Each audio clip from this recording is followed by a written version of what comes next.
What is up? How It you is doing? September 1st, and that is a Thursday, and you know what that means. Another episode of the Mad Chatter. This is episode number 10. What's going on, buddy?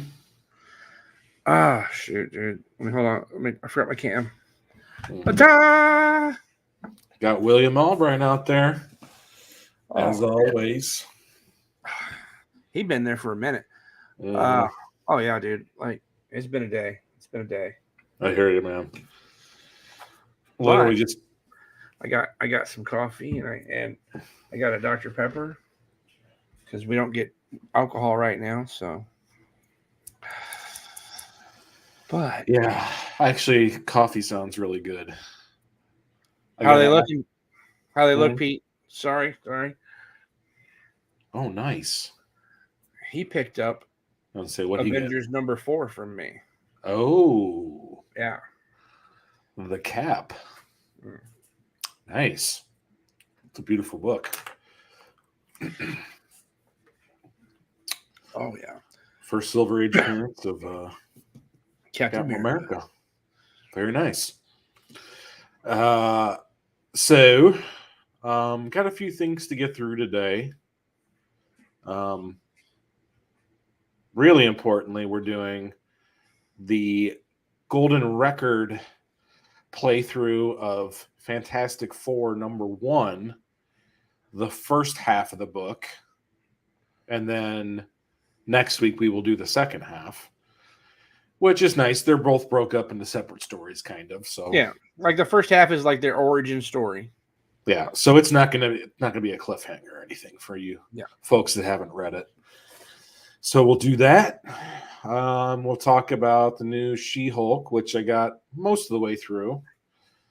And then we'll talk about the new issue 1 of Thunderbolts that just came out yesterday. So we'll do that. Ooh. You look like you had something. I got to show it. Okay. I got to show the guys what I was able to find and track down. And this is going to be the next story we do. Well, after we do second side of Avengers. Golden Record reprint of Santa Claus Conquers the Martians from 1966. It's probably one of the only Dell records that they did on Golden Record. There's a couple. I'm really digging this one. I'm not gonna lie. I can't this was a. Have you listened to it yet? Not yet. Okay. I can't wait to hear it, to be honest. Yeah. But this is gonna be our next big one that we do. And then we have. Or do we save that for our Christmas episode? Well, we could. It depends on whether we get. So we had a member of the community reach out, and they bought the Superman and the Batman, and they're going to loan us the records so that we can do those as well. Yeah, that would be awesome. But this, I was like I can wait for Christmas, but I really don't want to. I mean, I can wait to set up the. We could do it again for Christmas. Oh, that's true. We could. I really want to listen to it. So I'm super excited. I don't know if I want to wait till Christmas, but it was such a horrible show. So campy and cheesy. Like I didn't know they made a comic of it. I didn't know Dell did that. So yeah. I'm super excited. Yeah. So let me track down where I put the Fantastic Four. Oh, there it is. That's easy. That wasn't too hard. Okay. Ooh. Not so fast, Billy Ray. So, what's been going on, man? What's been coming in the mail? You sent me a thing of some really nice slabs that you procured the other day. What else have you been working on? of course, tomorrow night for sure, Holy Effing Friday. Tomorrow is going to be huge sale. Nice hand-picked. I'll go ahead and leak it out. Nice hand-picked lot of sellers from the community, and we have just an amazing, I won't lie, an amazing array of books that it's ridiculous. From modern super keys to Silver Age to some golden. I mean, there's going to be some big books. I saw the preview video. It It looks pretty impressive. Anything you're doing special for the show? Any blind boxes? Any? Well, I am going to do shenanigans. Funny. I'm going to do some craziness. Okay. So I changed out my wall. Everything on the wall behind me is going to be for sale. I'm not putting price tags up tonight. I didn't want people to see them, but you guys can get a look and see what all is there. But I'm not going to put price tags until tomorrow. But those will all be just, straight up buy it nows. See and a lot of yellow up there. Oh, yeah. And then I'm going to have a slab pole box. I'm thinking it's going to have 2 layers, a lower price layer and a higher price layer. Mm-hmm. But I don't want to, prices just yet. Just a little taste, not a full. I have keys beyond keys in the raw area. This is all like everything I have laid out over here is everything for Holy Effing Friday. Nice. I've got my notes made up. The only thing it's not is this, because this came in the mail today.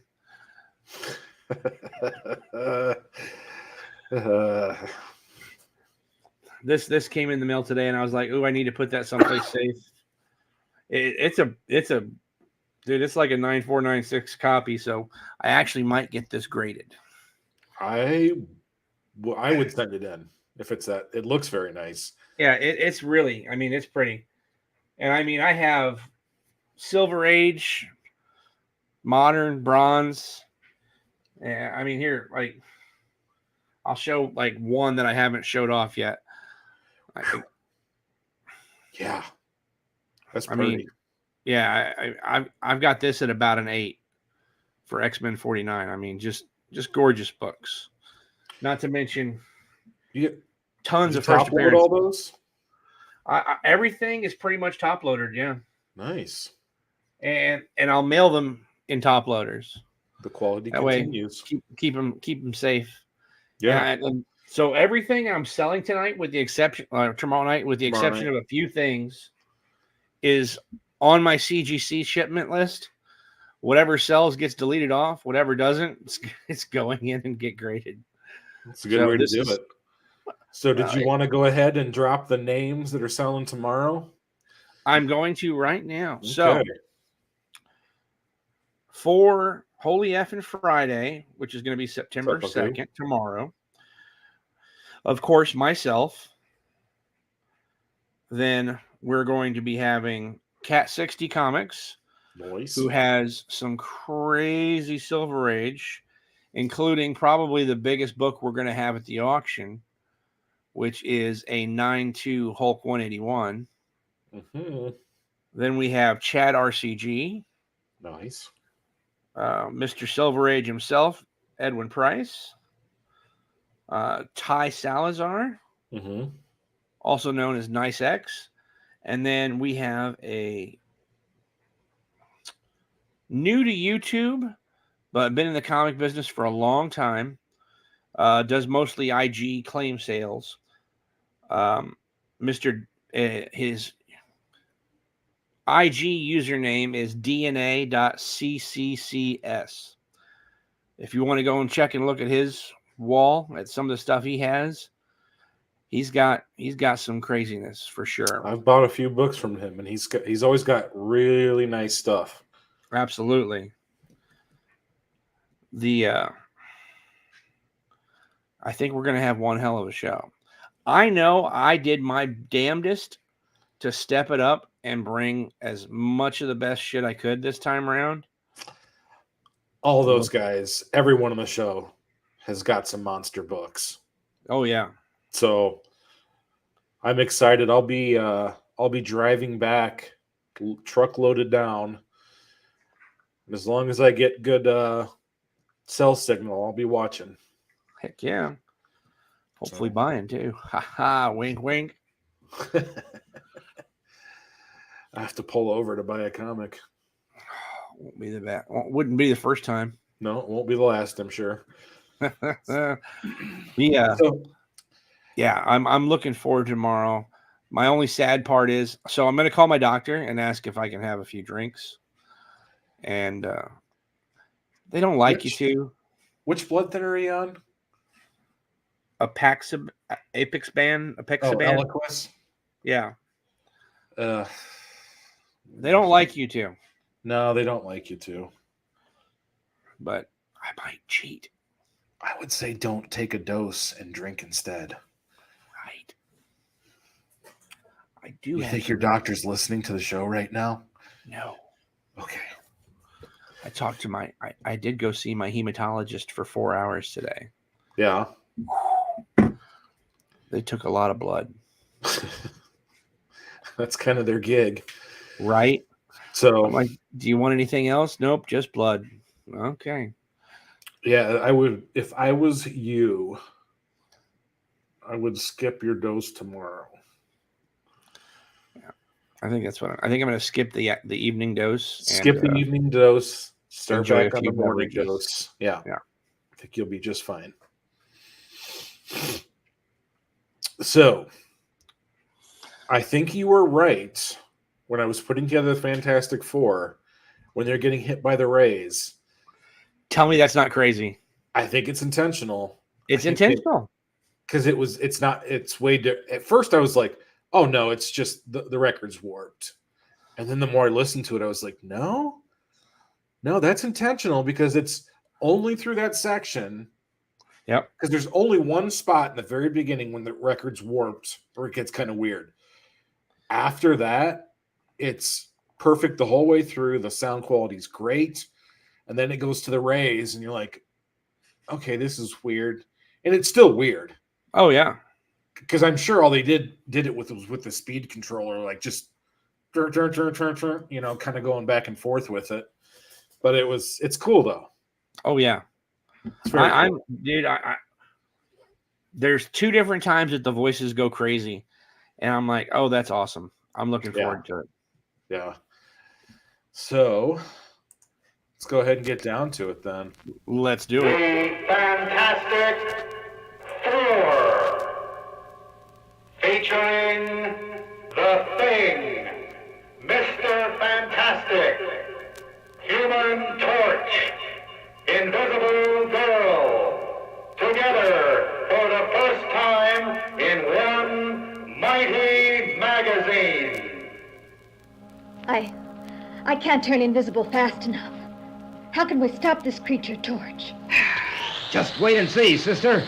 The Fantastic Four have only begun to fight. The 3 of you can't do it alone. It's time for the Thing to take a hand. It'll take more than ropes to keep Mr. Fantastic out of action. Turn the page and begin this thriller on page 1. Here they are, Dr. Reed Richards, Ben Grimm, Susan Storm, Johnny Storm. The Fantastic Four. With the sudden fury of a thunderbolt, a flare is shot into the sky over Central City.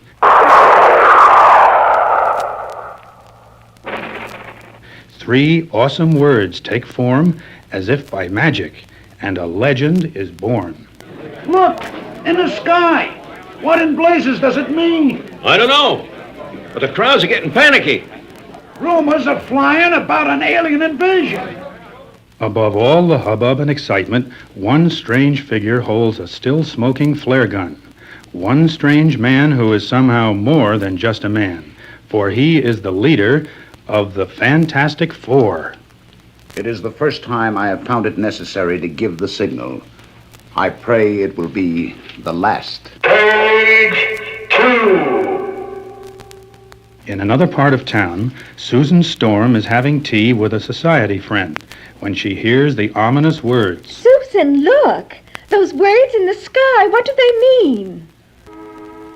So it has happened at last. I must be true to my vow. There can be no turning back. It is time for the world to meet the invisible girl. Susan! She's gone. But where? How? Hey, what's going on? Something rushed past me. Something unseen. Stand aside. I have no time to lose. It's a ghost. Just what I need, an empty cab. Boy, what a dull day. I might as well cruise around until I pick me up a fare. Thank you, I will get out here. Okay. Huh? Wait! Who said that? What? Don't just sit there gaping, man. Take your money. I'm hearing things. Seeing things. Or not seeing them. Gangway, I'm getting out of here. It works. I really am invisible. Completely, totally invisible. There can be no doubt. Now all that remains is my mission. But let us leave the amazing invisible girl and turn our attention to a men's clothing store in another part of town. I'm sorry, mister. I just don't carry anything big enough to fit a man your size. Everywhere it is the same.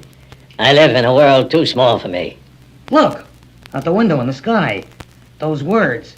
The Fantastic Four. What can they mean? So, the time has come. Wait, don't bother taking off your coat. I told you we haven't anything in your size. Your size? Oh, no. What a relief to get rid of those tight rags. Page 4. Why must they build doorways so narrow? Holy smoke. A monster. Hey, look. What's that? I don't know, but I ain't taking any chances with it. Halt! Halt or I'll shoot! Okay, I warned you! His first shot missed because he was so nervous. But he'll not get another chance. Did you see that? He ripped the manhole cover out of the ground with his bare hands. It's impossible.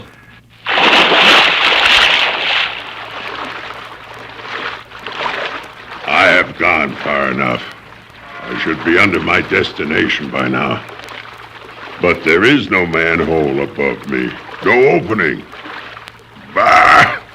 I cannot delay. I'll make an opening.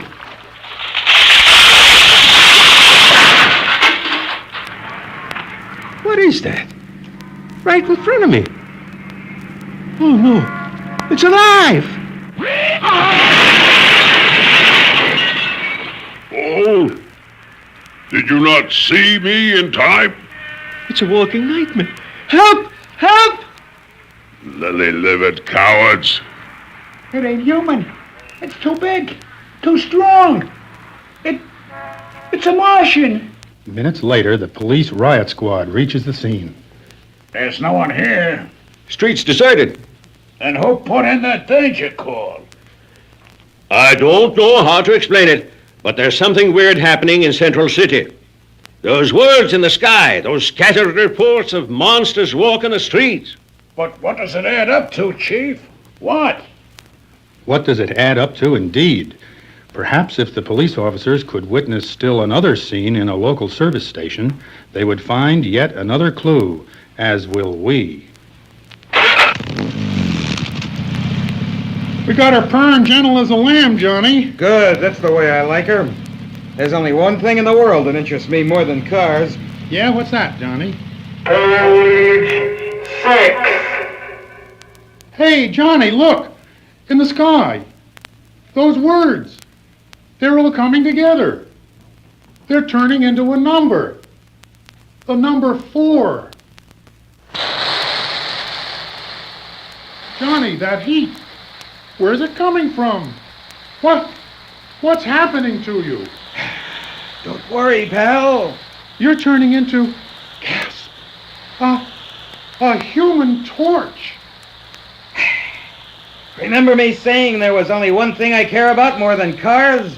Well, this is it. Impossible, incredible, call it what you will, but the figure which had been Johnny Storm, scant seconds before, is now a careening human torch, flashing through the skies above like a flaming meteor. Look! A blazing, burning comet! No, it's not a comet. It's... Unless we're going mad, it's something human. Seconds later, the mayor of Central City issues an emergency order. Call the governor. Have him alert the National Guard. Move, man. Yes, sir. And before the hour is out, Washington has also taken immediate action. Red Dog to Squadron Leader. Attack unknown flaming object over Central City. Flaming object, huh? Someone must have flipped his lid. All the wild goose check... Hey, wait. What's that? It is a flaming, flying object. Let's get it, guys. No, stay back. Keep away. Why won't they listen?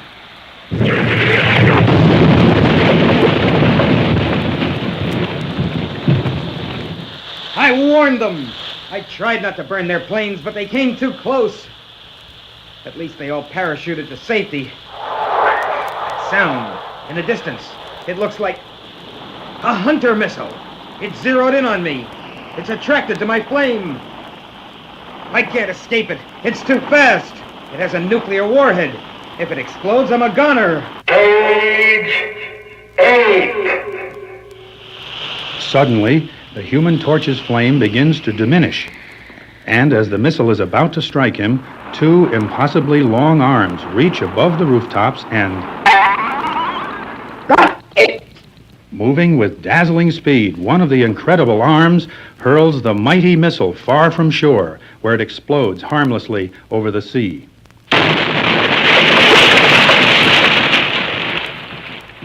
But as the flying boy's flame flickers out altogether, he begins to plummet toward Earth, toward a certain doom.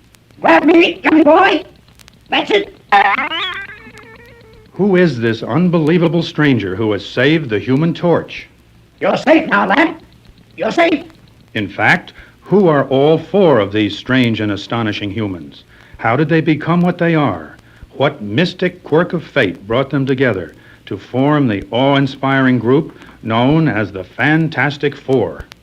You all heeded my summons. Good. There is a task that awaits us. A fearful task. But there is time enough to learn of the task which faces the Fantastic Four. First, let us discover more about their origin. Let us go back to that momentous day when an angry Ben Grimm confronted Dr. Reed Richards. If you want to fly to the stars, then you pilot the ship. Count me out. You know we haven't done enough research into the effect of cosmic rays. They might kill us all out in space. Then we've got to take that chance unless we want the commies to beat us to it. I never thought that you would be a coward. A coward? Nobody calls me a coward. Get the ship. I'll fly her no matter what happens. And so, led by a determined Dr. Reed Richards, the little group sped toward the spaceport on the outskirts of town. Susan, Ben and I know what we're doing, but you and Johnny... Don't say it, Reed. I'm your fiancé. Where you go, I go. And I'm tagging along with Sis, so it's settled. No time to wait for official clearance. Conditions are right tonight. Let's go. Before the guard can stop them, the mighty ship which Reed Richards had spent years constructing is soaring into the heavens, towards outer space. She's behaving like a baby. Everything is perfect. Yeah, except the cosmic rays. No one knows what they'll do. Page 10. Higher and higher, like a silver bullet, roars the sleek spacecraft. We had to do it. We had to be the first. But we're reaching the cosmic storm area. Hang on. Tack, tack, tack, tack, tack. Hear that? It's the cosmic rays. I warned you about them. They're penetrating the ship. Our shielding isn't strong enough. Then I don't feel anything. Naturally. They're only rays of light. You can't feel them. But they'll affect you just the same. I heard. It's booming as though it's about to burst. Ben was right. We should have waited. Should have gotten heavier shielding. Johnny? What is it? What's happening to you? I don't know, sis. My body feels hot, like it's on fire. I feel like I'm burning up. Listen to me. Somebody else take the controls. I can't handle the ship anymore. My arms are heavy. Too heavy. Can't move. Too heavy. Got to lie, bruh. Can't move. When? At that moment, the powerful ship's automatic pilot took over and managed to return the sleek rocket safely to Earth in a rough but non-fatal landing.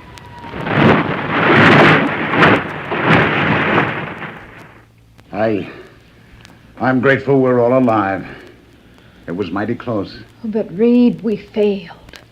After all your work, your dedication, we failed.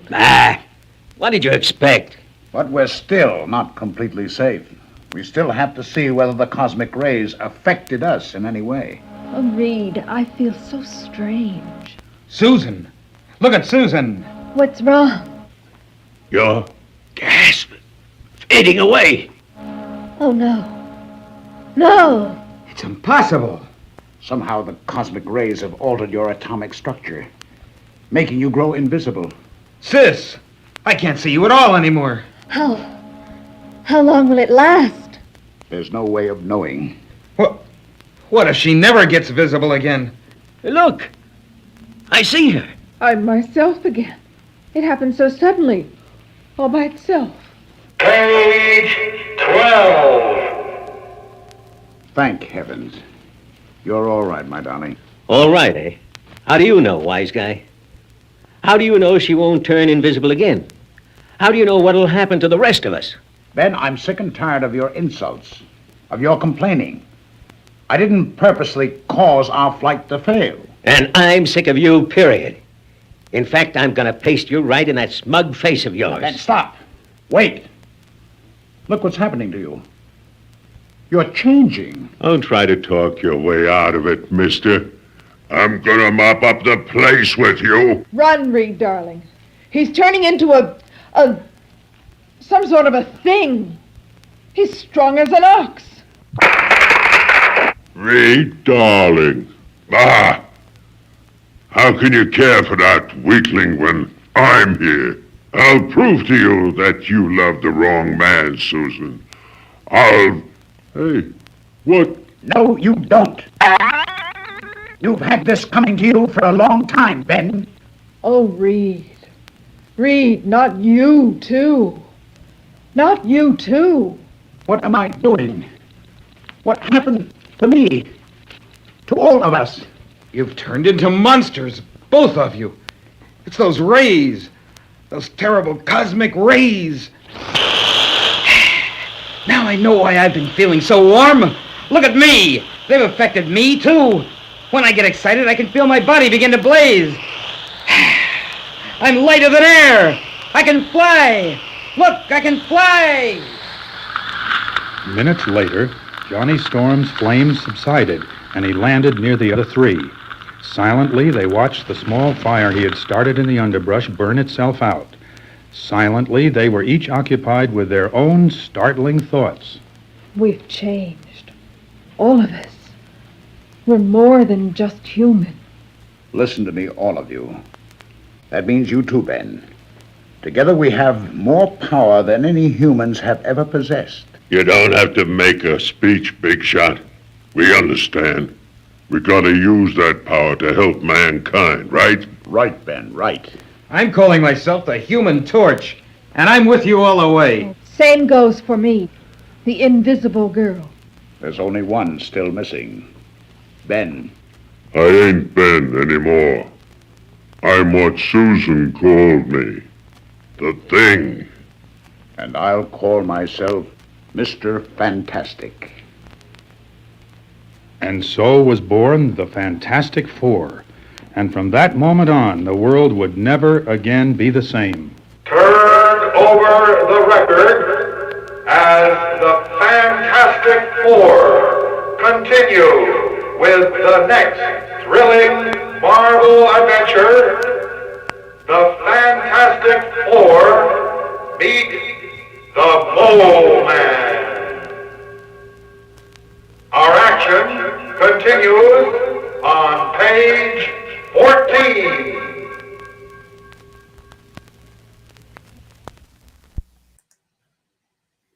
Well, there you have it. The origin story of the Fantastic Four. Right? Call it FF1 Part 1, Side A of the record. The next part, I believe, goes into some Mole Man. Yep, the other half of FF1 where they meet the Mole Men. Yep. Mm-hmm. The plan is next week for that one, guys. I'm not gonna lie. Yeah. So, let's see. I should probably put up a warning for this one. Oh yeah, this is gonna get real. Let's see here. Yeah, we'll put up this warning. So, Jay and I, when we're talking about this the other couple days ago, and we're not going to take away from the historical writing, the significance of the books, and we're looking through this through a modern lens. Right. I asked Jelly the question. You know, if we ask people, comic story writers, readers, like people just, you know, everyday Joe Schmoes that aren't even into comics, and we would ask the question, who do you think is the best comic book writer of all time? And, you know, for the most part, we both agreed most of the people in the world would say Stan Lee. You know, created all these major characters and everything else, and you know, and this is not comic book fans. This is just everyday people on the street, right? Just everyday people. But when you think about it, God, most of his writing is terrible. It's just terrible. It's. I mean, honestly, I mean, it's, and I've read a lot of the original stuff, right? Yeah, so I have omnibuses of almost everything from the Silver Age, and I've read them, and it's so if you look at the overall arcing story of everything, it's not too bad. No. Like pretty good. They have good story arcs. Yeah. But yeah, pretty good. But the actual writing, yes, the vernacular, the way they speak, yeah, exactly. The way they speak, their vernacular, dude, it is not. It's terrible. He created some of the best characters of all time. I'm not bad anymore. I'm the Thing. Yeah. Anybody want a peanut? I'm what Jan said. Call me the Thing now, right? I mean, it's so.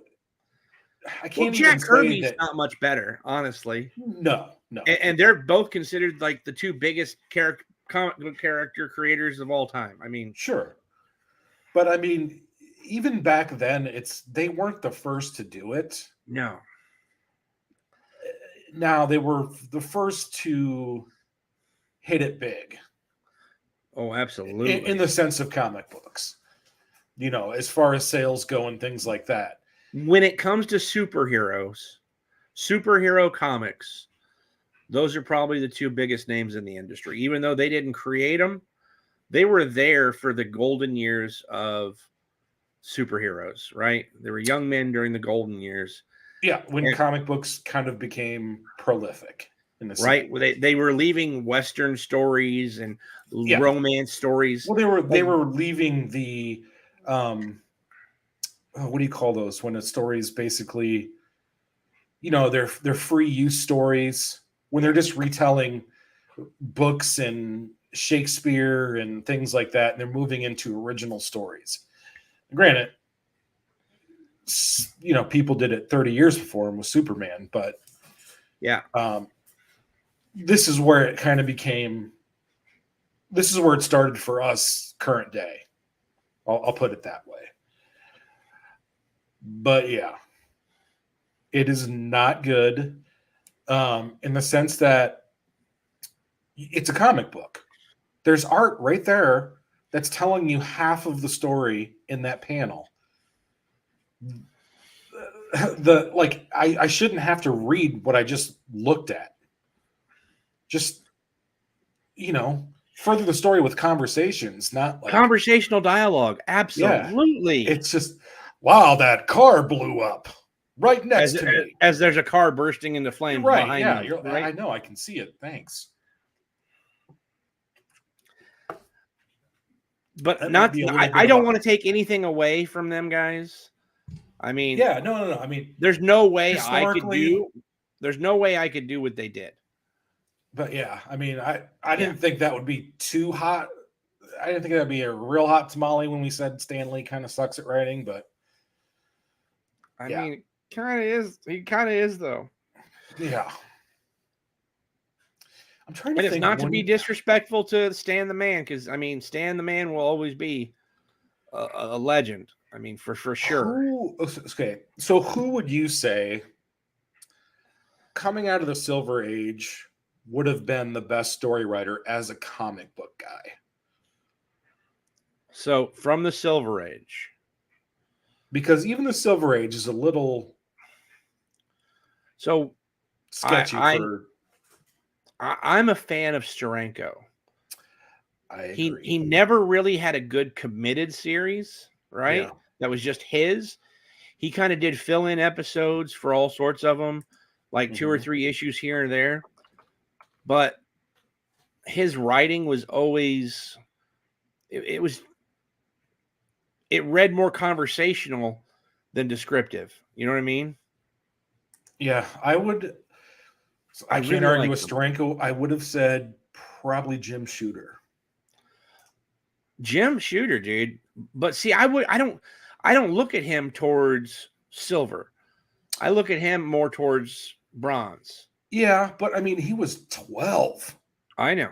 When he started writing, and Romita, dude. Romita is amazing too.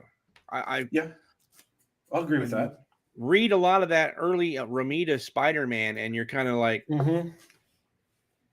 like you can definitely tell there's a change in writers when it goes from Stan Lee writing to John Romita. And they've kept the Romita Spider-Man going forward. Yes. So the goofiness, that kind of stuff. It helped. It did. All right. So what do you want to talk about? You want to talk about... I want to say this. I just want to say this.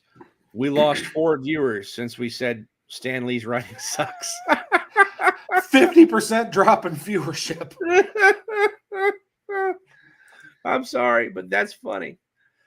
Oh, shit. Well, I got to play this, I guess. Attention, swimmer! You are too far! Return immediately! We just lost another.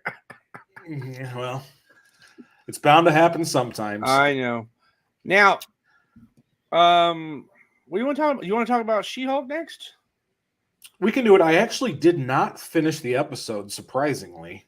But I got, I would say, the majority of the way through. So if there was a big cliffhanger on the end, I did not see it. There's not really. Okay. but I don't think anything's going to be spoiled for me if we talk about it. I'm happy about that, William. Thank you. Well, so She-Hulk. Last week we left off with her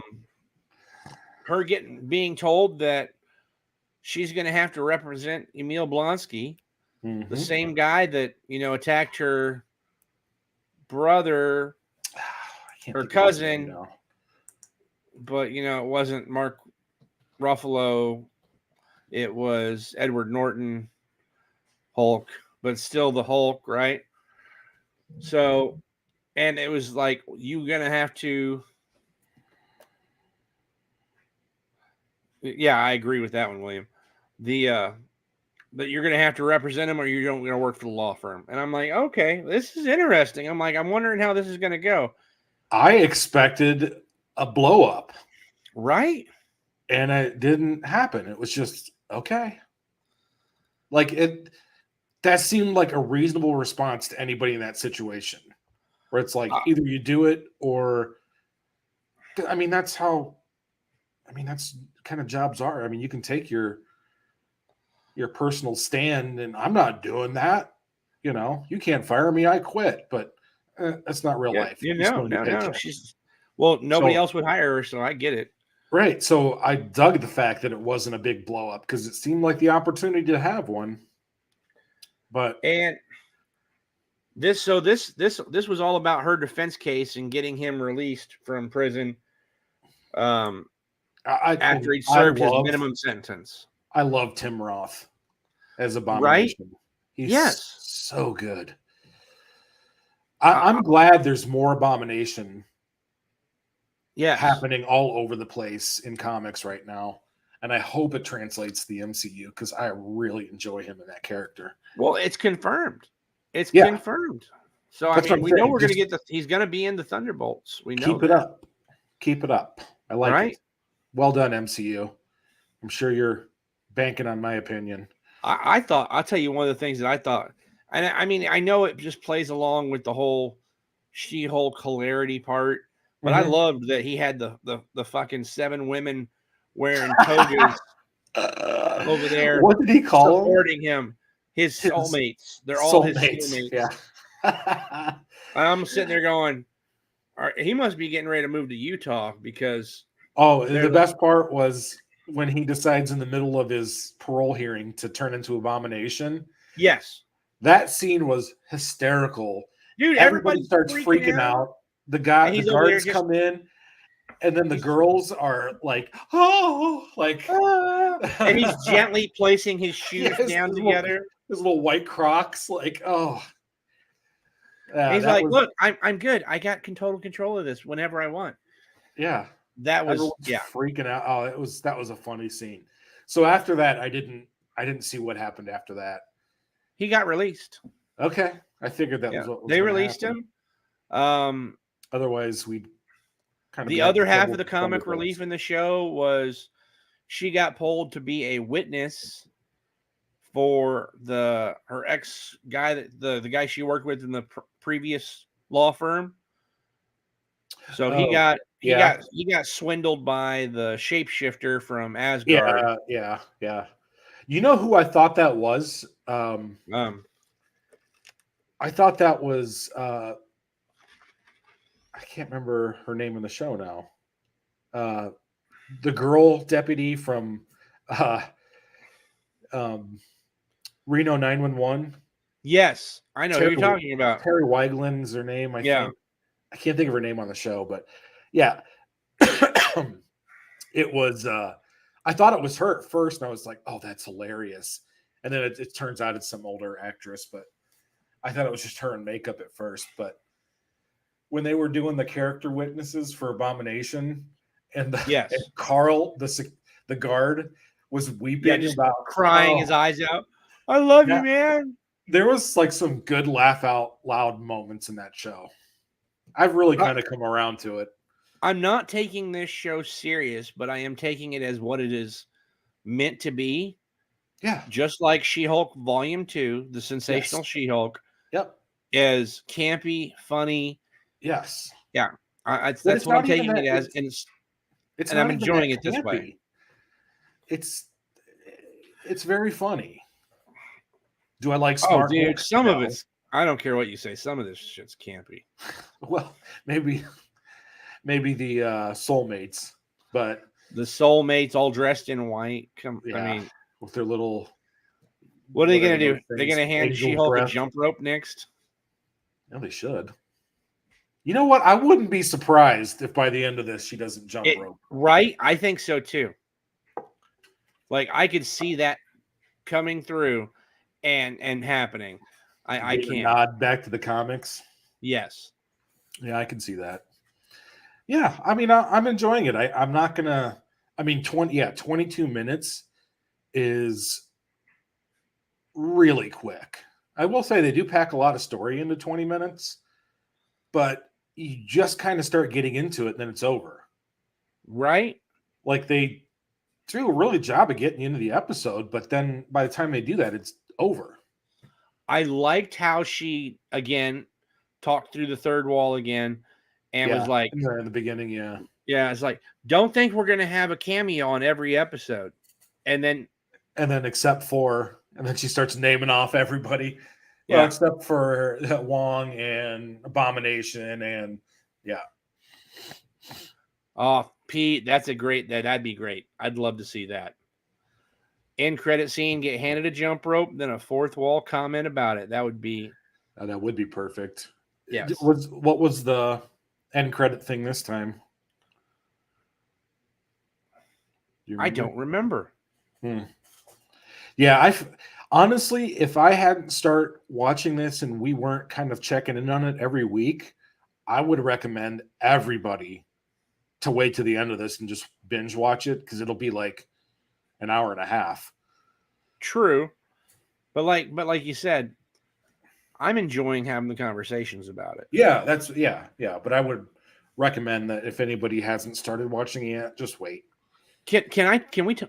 I know we had something else to talk about, but I want to talk about something that we never got to talk about. Okay. And it is, you know. Yeah, the Megan Thee Stallion. That's right. It was the twerking. They were twerking. Oh, she taught. I love it. The fact that he thought he was dating Megan Thee Stallion. Yeah. Megan Thee Stallion taught She-Hulk how to twerk at the end of the show. Okay, that's good. Was it actually Megan Thee Stallion? Yeah. Oh, that's cool. And she's going to represent her as a lawyer. That was at the very end. That's all we knew. That's fun. I mean, I've had a lot of laugh out moments in this. And She-Hulk was like, "I would kill for you," and she was like, "Whoa, dial it back." Yeah, I mean, I don't know which episode it was where she's like carrying in the water jugs for her dad. Yeah, Larry Appleton, so good. Oh, dude, Larry Appleton, Armed and Dangerous, my favorite movie of his of all time. Armed and Dangerous with John Candy and Larry Appleton, dude. Such a freaking I literally just downloaded that the other day. Did you really? Because I was grabbing 80s movies and that was one of them. I was like, oh my God, I have not seen this since I was a long time ago. Young, right? Yeah. But so what I wanted to talk about was something that we talked about like episode 1 or 2, but then we didn't finish talking about it. And it's not the Book of Boba Fett, but Obi-Wan. Oh, yeah. Okay. Because the last thing I said about Obi-Wan Kenobi, the show Obi-Wan, right, was talking bad about it, about how upset I was after watching episode 3, about why is Obi-Wan such a pussy? Yes. Right? I'm like, man, they're making him out to be a giant pussy. Well, and I'm like, oh, dude, they did. Like he lost all touch with the Force, and he was real in his feelings, right? So yeah, that was a little bit annoying, but it does give you that internal strife. Yes. It's another layer of, Because Obi-Wan Kenobi, dude, was always like it was always decided that he was, he was almost as good a lightsaber duelist as, Yoda. as Yoda, and just as powerful with the Force. And like that's what they said. Like they said, like his skills were almost on par with Yoda, like the master of all masters, right? But yes, exactly, William. Yeah, I don't like Smart Hulk. I could have done without me neither. Smart Hulk's terrible, but it's at best he's comic relief. But so when we got to episode 4 and 5, like 4, he was starting to get his nerve back a little bit and starting to get, a little back into it. Mm-hmm. But dude, I'm not gonna lie. By the end of the damn show, I'm like, fuck yeah, that is Obi-Wan Kenobi. Dude, he was throwing like asteroids damn near at freaking Darth Vader. Like, I'll tell you what, Disney straight up whooped his ass. Since The Mandalorian, now I have not watched Boba Fett yet. I think I started the first episode of it. I haven't finished it because I then started Obi-Wan and I was hooked on that. But I'm going to give Disney credit where credit's due. They've done a nice job with these TV shows for Star Wars. Completely 100% apologized to Disney and Disney Plus for what I said about Obi-Wan, because I understand it was an internal turmoil trying to deal with everything that happened, at the same time trying to hide so he can try to protect Luke at the same time. I get it all. Yeah. But, I've kind of gotten to the part with Star Wars, or the point with Star Wars, that it's like, I might have to reserve judgment, because every time I think something's kind of crappy, they turn it around and it's like, fuck yes. Like, it's good. Except for Jar Jar. Well, I mean, honestly, the prequels and the sequels, those don't count as Star Wars to me. Star Wars is episode 4, 5, and 6. That's it. All right. To me, except for in the senator, when they're in the Senate, and you see the ET guys, because that was awesome. Yeah, that's a little Easter egg. I thought that was hilarious. Yeah. But yeah, I mean, the first 3, or I guess we can call them the first 3. They were okay. I mean, yeah, Jar Jar was a huge misstep, obviously. The last 3, they weren't bad. I wasn't super into them. Dude, they were better than the first 3. The prequels. I didn't like 1. The kid they got to play was terrible. It felt like almost he was talking to the camera, and I hated it. Anakin? Yes. Oh. I loved Qui-Gon Jinn. I loved him. Yeah. He's always been one of my favorites. Oh, Rogue One? Dude, Rogue One's great. Yeah, I mean, the originals are in a separate category for me. Yes, they are. Like I like the sequels. I like the sequels better than the prequels. Yes, I agree. But I thought Rogue One was, honestly, I thought that was probably the best thing they'd done other than 4, 5, and 6 prior to Obi-Wan Kenobi. Because it's what leads up to them getting the plans for the Death Star. And it leads directly into the start of episode 4, which is just awesome. I thought they tied all that shit together quick. So I think I would go. I mean, the only shitty part about Rogue One 5, 6, 4.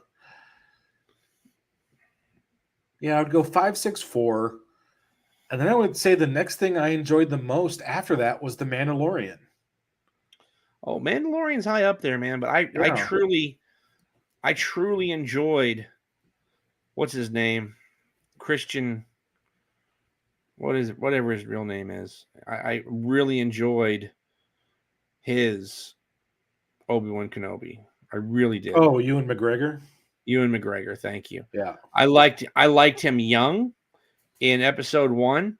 I liked him a little older in episode 2. I liked him as a Jedi becoming a master in 3. And I thought Obi-Wan Kenobi really made him stand out as the badass he always was supposed to be.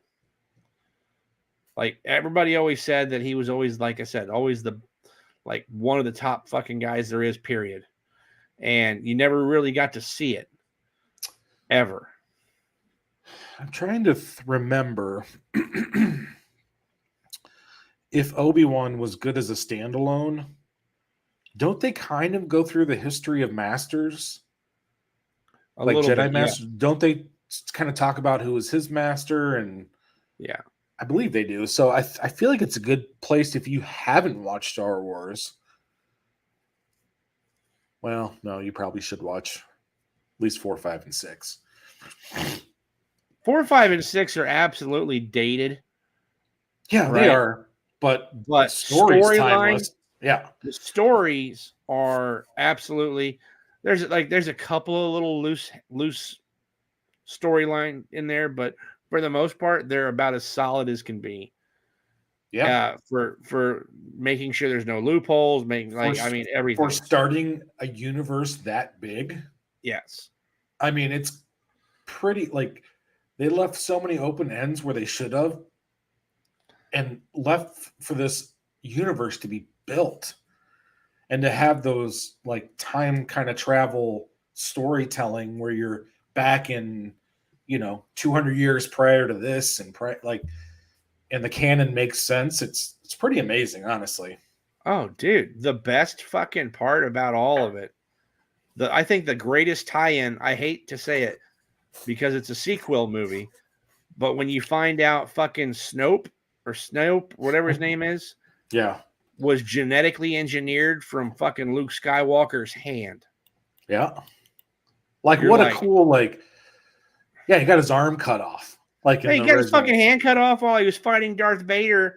You're like, so somebody found it. Somebody found it. Yeah. And they took it from the Death Star because the Death Star got blown up. Yeah. So they must have found her. Some guy was down there, shoveling coal into the old fire pit, and all of a sudden gets knocked in the head with the hand. And it's like, what the? I'm going to take this and put it in his pocket. Just hands falling out of the sky. Spaceballs is my favorite Star Wars. You guys found anything yet? No, man, we ain't found shit. Comb the desert. I love that. Man, we ain't found shit. Dude, good old casual racism. Dude, nobody was better than Mel Brooks. I know. The Three Amigos. Yeah. Oh, man. You're getting a little blurry. Am I? All right, there you go. You cleaned up. Much better. So I guess we could go into the Thunderbolts. I'm gonna let you talk about that one. I'm gonna kind of put my feet up a little bit. Okay. I was not able to finish reading it. Well, I would say you're better off than I am because I did finish reading it. So, as in usual Marvel fashion, Marvel has announced that they're doing a Thunderbolts show. So, as they usually do, they start a new volume of that book prior to hype up the show. Exactly. And as they usually do, they put very little effort into it, and it's usually pretty crappy. I'm trying to think of recent stuff that they've restarted. She-Hulk wasn't too bad. The new volume of She-Hulk wasn't fantastic, but it wasn't bad. Guinness Vale was good. Kenneth Vale was good. Yeah, that's true. That was good. This is a giant steaming pile of crap. And it's so the first issue is basically about this team coming together. You know, they're putting it together. Now, if you want to just get into the Thunderbolts, do not start here, because there is so many references to what's going on right now, like in the Marvel universe, like in the comic universe. I mean, they are pulling from, you know, stuff that is 3 weeks old. And they're, Wow. you know, it's like the Devil's Reign.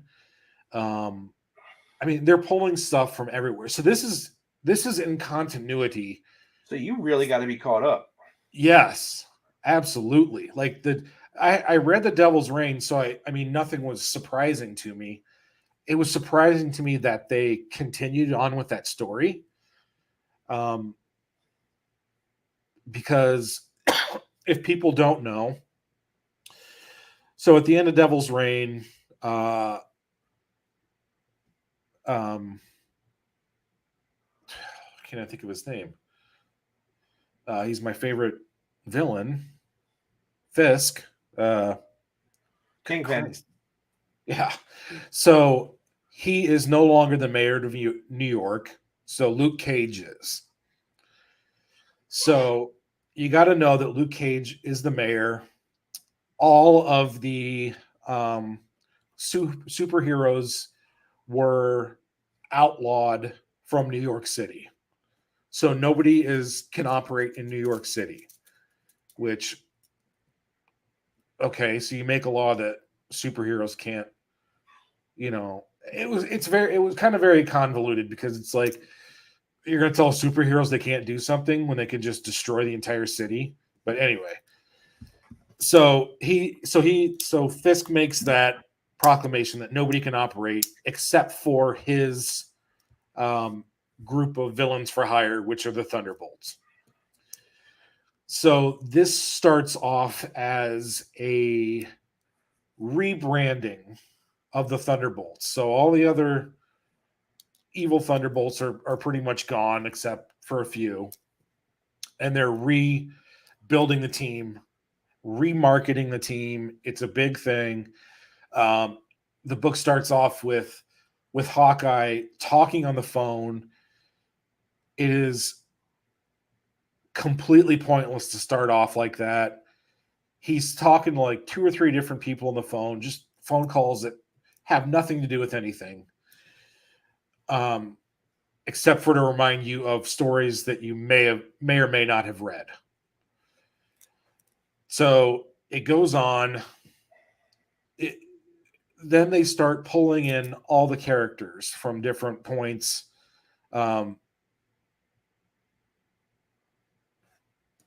Yeah. So Jim Zub put 0 effort into this. 0. And I don't believe that the editor even looked at the book before it went to publishing, because it is so all over the place. You never know where you are. Like, and I know what's going on now, but it's like flashbacks, present time, flashback, present time, flashback, present time. And you're like, but these flashbacks are like a week before. So it's all looks like it's kind of in the same time. You're like, oh, wait, we're talking about this guy again. Wait, I thought they were just oh, no, wait, no, they're smashing the city. But wait, I thought they just got him in the team. And it's like, it's a hot, steaming pile of garbage. So at the end of it, I don't even remember what the end of it was.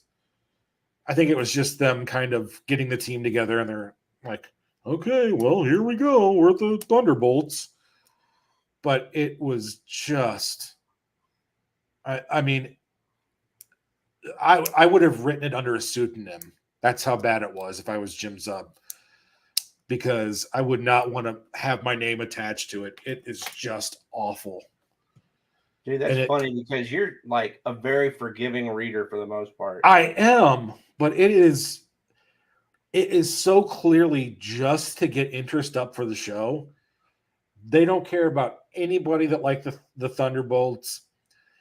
There was no nod historically to the Thunderbolts except for the recent Devil's Reign Thunderbolts that Fisk set up. It was no harken back to the originals at all. Not that you have to, but it was just so chaotic and all over the place reading it. You're like, if I didn't want to talk about the whole book for this episode, I would have quit about 3 pages into it. I'd have been like, yeah, I'm not going to like this. This is too all over the place. And Hawkeye, I mean, he makes a joke in the beginning about, Kate, he was on the phone talking to whoever, and he's like, oh no, that's Kate Bishop's, that show is Kate Bishop's idea or something. So he's like kind of slamming the stuff that they're doing now. It was just bad. It was just really, really bad. And do yourself a favor. Do not watch this. Do not read this. Show might be a different story. If they start the show off anywhere near like this is started off, it's going to be a bomb. So specking up here. You got a copy of the Thunderbolts. Sell it as soon as you can. Because unless you're just a collector and want it. Unless you're a collector and want it, because the value has started coming back up for that book again. If the show is anything like this new volume of the Thunderbolts, then your value is going to go in the toilet.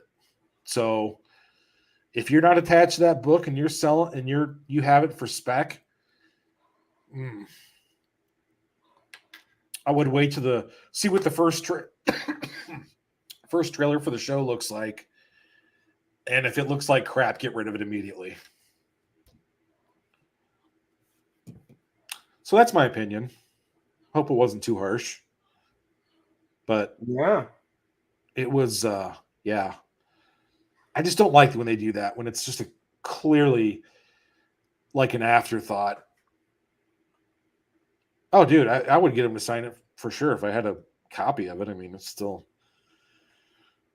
I wouldn't exactly send it to CGC and put it on the wall, but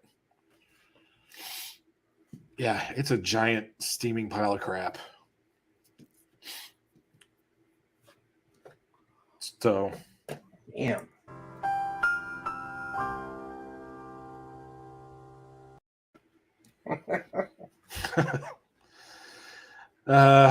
Well, did you get through it at all? Did you start it at all? Yeah, I did. I started it. And do you have any different opinion about it, or no? Yeah, I try. You sent it me. You sent it to me. Yeah, and I started trying to read it, and I'm like, this isn't very good at all. Yeah, I mean, I powered through it like it was just, physically gagging going through it. Like, did you not feel like it was just all over the place? Yeah, there was you no. Just not think, you're like, wait, what the fuck's going on? It was like to me, it kind of seemed like a traditional origin story for a team where they bounce all over the place of what's going on with all the different team members, and I kind of get that, but they usually make more fucking sense. Yeah, I understand. Recently they started the Savage Vendors recently, which is also wasn't great, but it was a little. it's typical that this is kind of how the origin story for a team would start, but it was 10 times worse than that. Usually most origin stories, you're like, okay, like I know who's in the story. Like I'm okay with a kind of abbreviated, let's get to the team. You know, I'm not super interested in how they got on the team, but this one was just very bad. Very, very bad. Well, yeah. Yeah. Got anything else you want to chit chat about?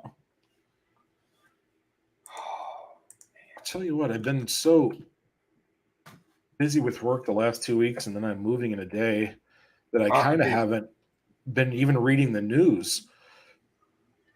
Dude, I have not kept up with the news. Honest to God, man, I've been putting in between work and getting ready for tomorrow's show.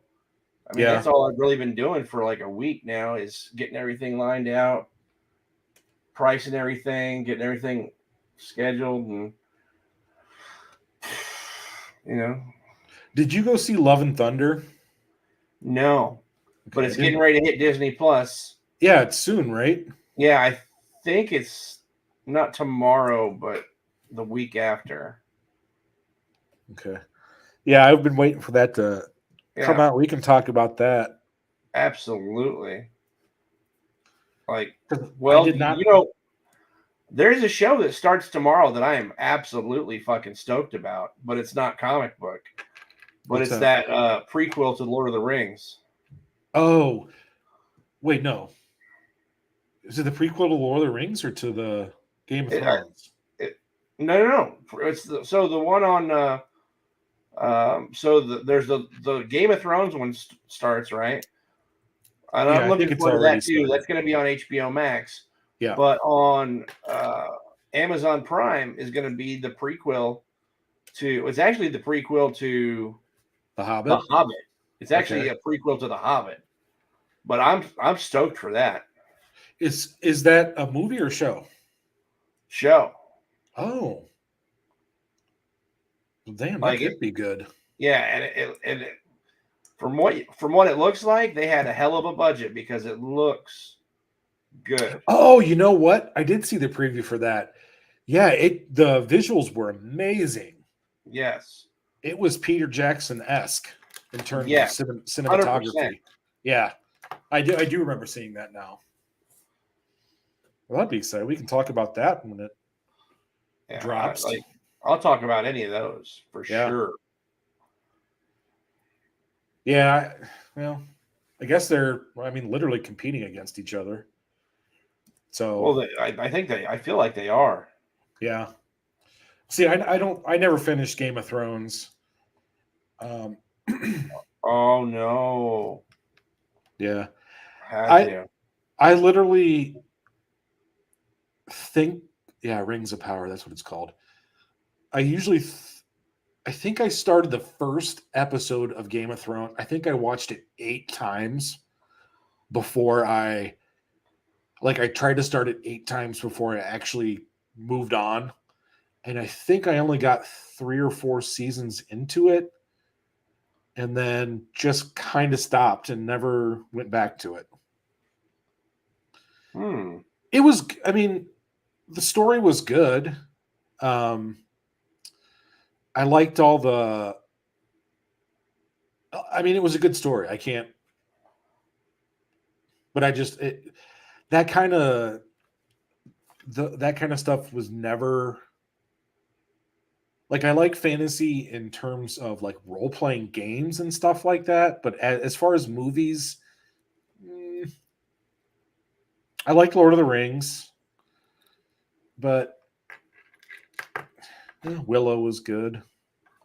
Oh my God! Did you see what they're making? A Willow 2. I think I did see something about that. And dude, Warwick Davis is going to be in it. Dude, I thought he's going to be reprising his role as Willow. Dude, it's not a remake; it's a continuation. I honestly thought Warwick Davis died. No. No, he's only 52. Yeah. That'd be cool. Yeah, I'm stoked about that one, dude. I loved Willow. Willow ranks up there, dude, with fucking The Princess Bride for me, man. Oh, yeah. I mean, I will say Willow is one of my favorites. But yeah, the new stuff, like the Game of Thrones and stuff, like, I don't know, I just wasn't as into it. I mean, I can see why everybody liked it. Everybody was talking about it at amazing. work. Yeah. Yeah, everybody was talking about it at work for years. I did not watch it. Me and Cams watched it together. Mm. And she wanted to watch it. I was like, all right, fine. And like the first few episodes, it took me a minute to get into it. Yeah. But before season 1 was over, I'm like, this is pretty damn good. And we ended up we didn't binge it, but we watched all 5 seasons all the way through. Yeah, I started watching it. I kind of powered through the first season, second season, and then the third season was really good. Yes. So I was really into it, and I don't remember for what reason I stopped watching it. You know, kind of with some of those things, you take a couple days off and you kind of forget about it and don't go back to it. The 5th season, dude. You remember the big fucking writer strike that we had in Hollywood? Yeah, yeah. Like all sorts of shows, like only got like half their fucking episodes. Yeah. So that's what was going on when the final season of whatchamacallit was going on, and you're like, no. So they tried to wrap it all up in like 6 episodes. But didn't the last season, didn't the dragons finally show up? Yeah.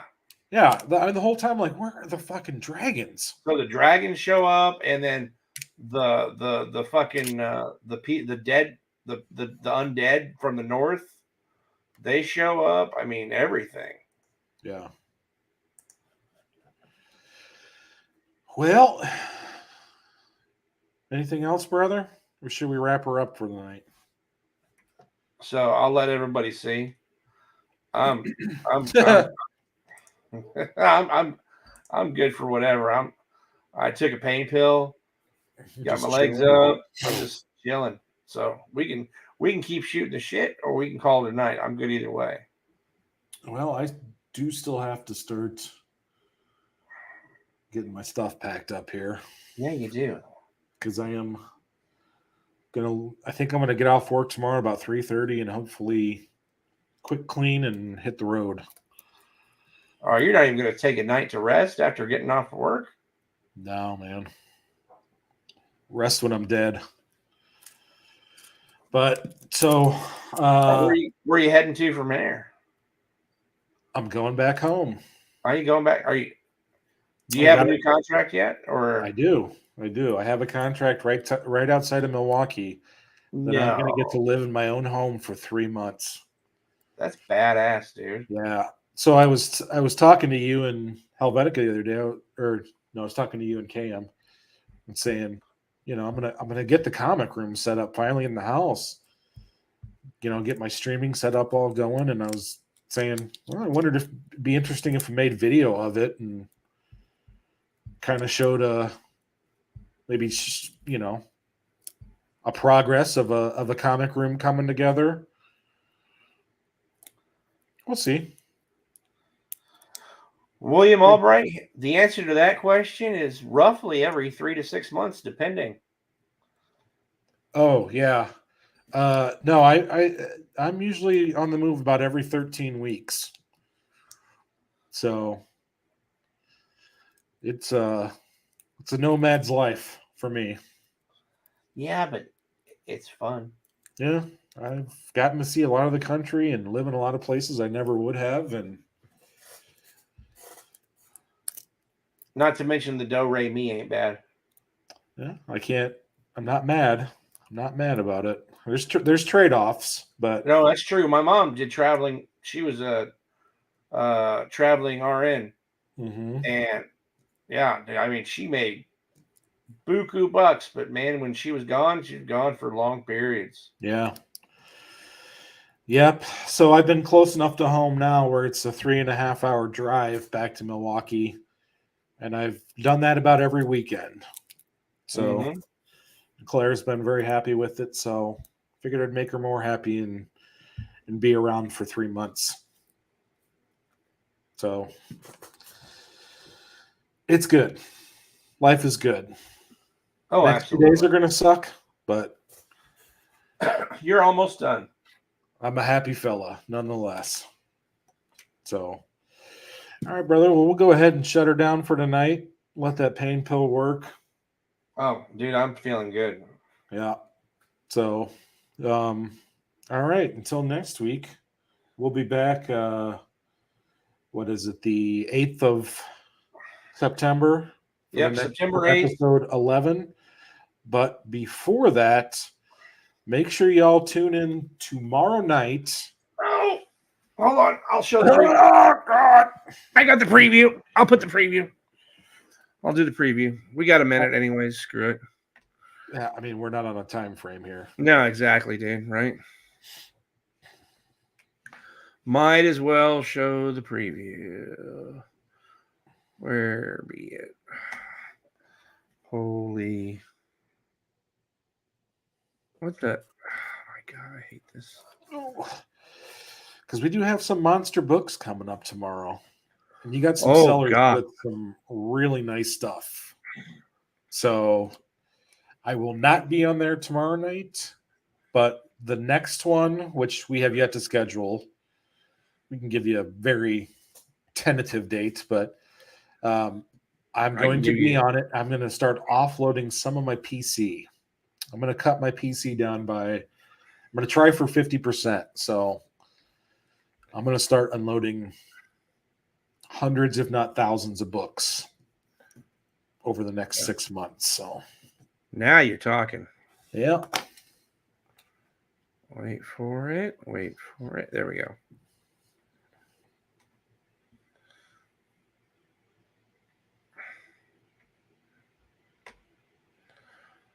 Okay. And full screen.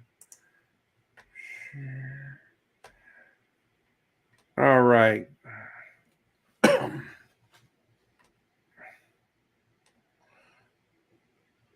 Everybody ready? Here we go.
Some fire books.